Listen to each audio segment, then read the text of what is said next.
I am doctor Kalpana Tomar from sun city Jodhpur.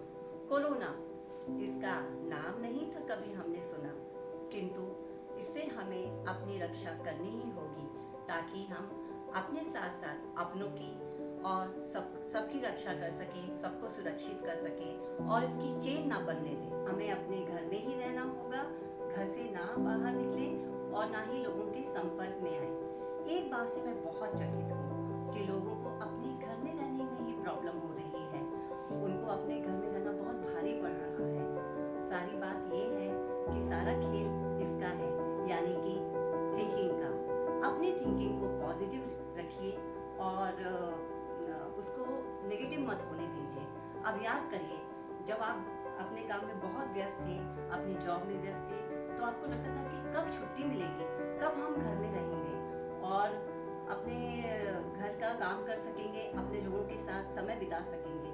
अब जब रहने का समय मिला है तो घर में रहना भारी पड़ रहा है और बार बार ये सुनने को मिल रहा है कि अब हम क्या करें, कैसे अपना समय बिताएं और कैसे हम अपने को बिजी रखें और हर बात में पॉजिटिविटी ढूंढिए। देखिएगा आपका समय कितनी आसानी से व्यतीत हो जाएगा। पहले जब बहुत व्यस्त थे तो आप घर के कई काम नहीं कर पाते थे, उनको पूरा कीजिए, उनके लिए समय निकालिए, आपको खूब समय मिल जाएगा। और कुछ हॉबीज जो आप बहुत व्यस्त थे, इसके कारण से आप नहीं उनको समय ही नहीं दे पा रहे थे, नहीं कर पा रहे थे, तो उन हॉबीज की तरफ फिर से मुड़ जाइए। देखिएगा आपको कितना सुख मिलेगा। कि किताबें पढ़ सकते हैं, वो किताबें जो काफी समय से आपकी अलमारी की शोभा बढ़ा रही थी और बिजी शेड्यूल के कारण आप उनको नहीं पढ़ पा रहे थे।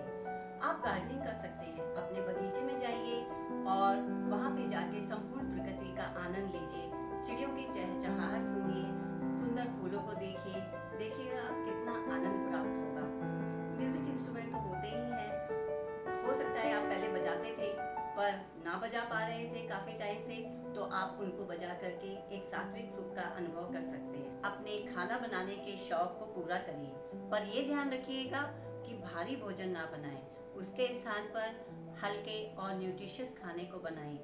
और ये भी एक बात ध्यान रखने वाली है कि राशन का समझ के अनुसार प्रयोग करें, ज़्यादा चीज़ें मत बनाइए, नहीं तो राशन खत्म होता रहेगा और आप बार बार मार्केट की तरफ भागेंगे। अगर आपको लिखने का शौक है तो आप अपने विचारों को कागज़ पे उतार सकते हैं और अपने उस शौक को पूरा कर सकते हैं। और जैसे आप बाहर नहीं निकल पा रहे हैं, वॉक नहीं कर पा रहे हैं, तो कोई बात नहीं, आप घर में रह के योगा कर सकते हैं या एक ही स्थान में जॉगिंग कर सकते हैं, जिससे कि आपके शरीर का व्यायाम होगा और आप अच्छा अनुभव करेंगे। आपको अगर चित्रकारी का और नृत्य का शौक है तो उसको भी पूरा कर डालिए, पीछे मत रहिए।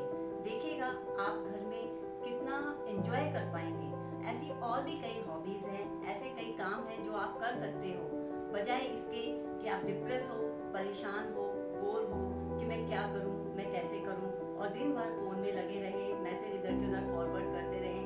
वो मत कीजिए, आप घर में भी बहुत एंजॉय कर पाएंगे। घर में रहिए, सुरक्षित रहिए, कोरोना को है हमें हराना। हमारा देश भारत जल्दी ही कोरोना मुक्त होगा। जय हिंद।